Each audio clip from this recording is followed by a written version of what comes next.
On my last channel, I had talked about the hoops that scientists and researchers have to go through thanks to a lot of new legislation that has come about in recent times when it comes to animal testing. If you talk to Greenpeace, if you talk to PETA, people act like they're just flying animals in. There's no checks, there's no balances, there's no handlers, there's no oversight. If a scientist needs an animal, he just has to say, I need an animal, and like that, he's got one. They're ignorant, they're biased, and they don't realize the kind of hoops that researchers have to go through. You have to justify in triplicate, to say the least, the reasons for the need for animal testing. There are handlers who must come with the animals to make sure that the animals are tested or treated in humane ways.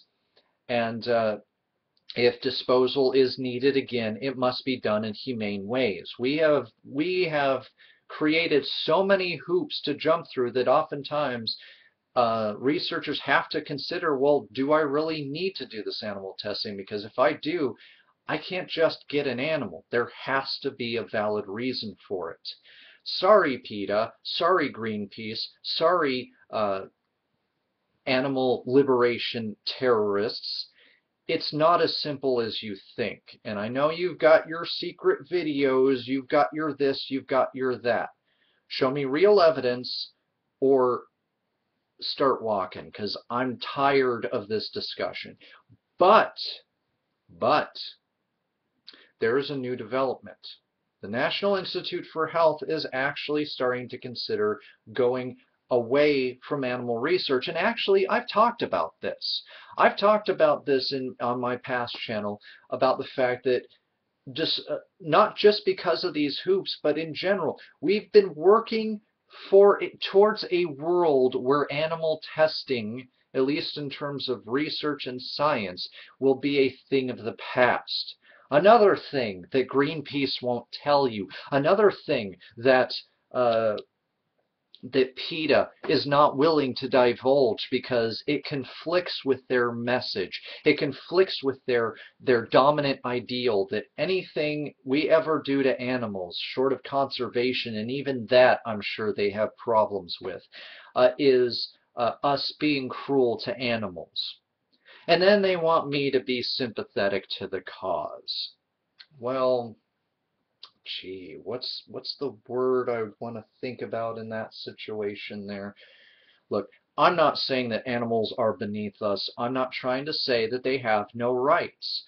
If anything, I've been trying to take as many middle roads when it comes to animal rights, vegetarianism, and what have you, and I'm still getting reamed by people who seem to just want to have a platform to expunge their sometimes accurate facts, but oftentimes either half-truths or out-and-out lies.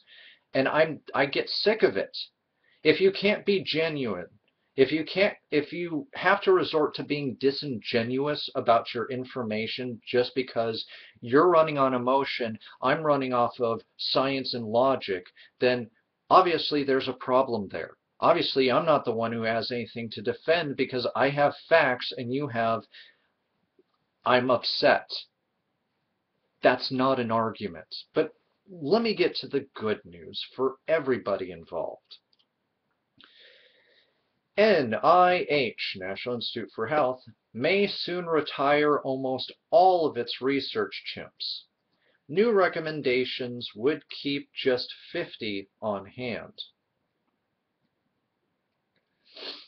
The National Institute of Health could soon be letting most of its 451 research chimpanzees retire in sanctuaries. If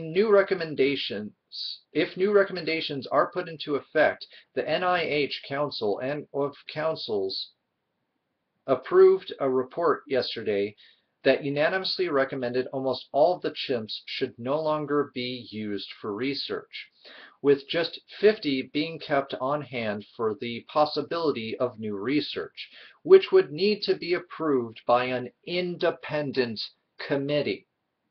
Okay? Are you hearing this?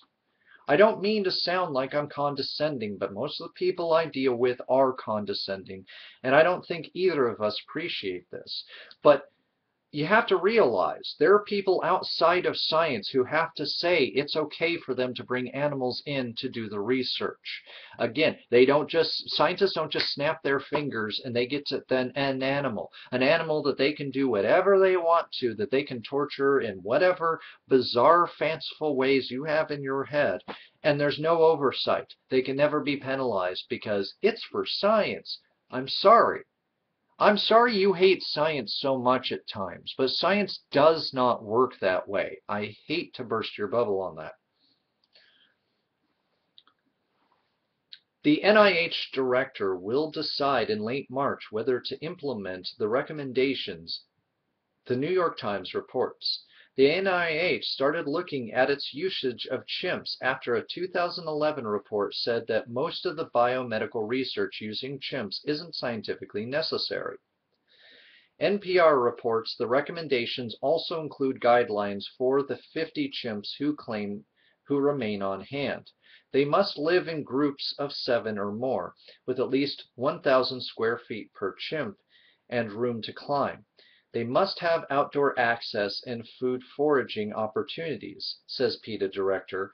At last, our federal government understands a chimpanzee should no more live in a laboratory than a human should live in a phone booth.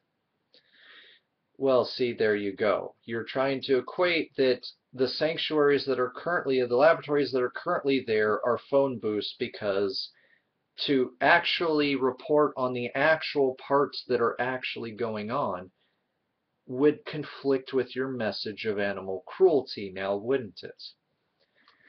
But again, they are starting to find that some of the reports, and at least in 2011, aren't scientifically necessary. I'm not going to glaze over that. If that's what was found, that's what was found. That doesn't mean that all the rest of the research wasn't scientifically or medically necessary. And this was found thanks to an oversight committee. If there were no oversight committees, do you honestly think that these panels would have found this in 2011? Answer me that, please. Anyways, at the end of the day, I'm hoping these are implemented. It sounds like it's more of a consideration, but I don't see a reason why they wouldn't. I know you guys don't like science. You even like scientists less. But they're not sitting around being like, I wonder what would happen if we medically exploded a gorilla's brain, or something equally disgusting and despicable. But then again, what am I saying? I'm trying to talk about medical necessity in humans, and a lot of you out there who love animals to death care nothing for humans, so it's a moot point to you, and I realize that. And if you're that type of person, I can't entirely blame you. There are times when I have no faith left in humanity. But it is what it is. But links down in the underbar. This somewhat bolsters some of the views by people like PETA and things of that nature, but it still is in line very much with a lot of the things I've said in the past. But make of it what you will.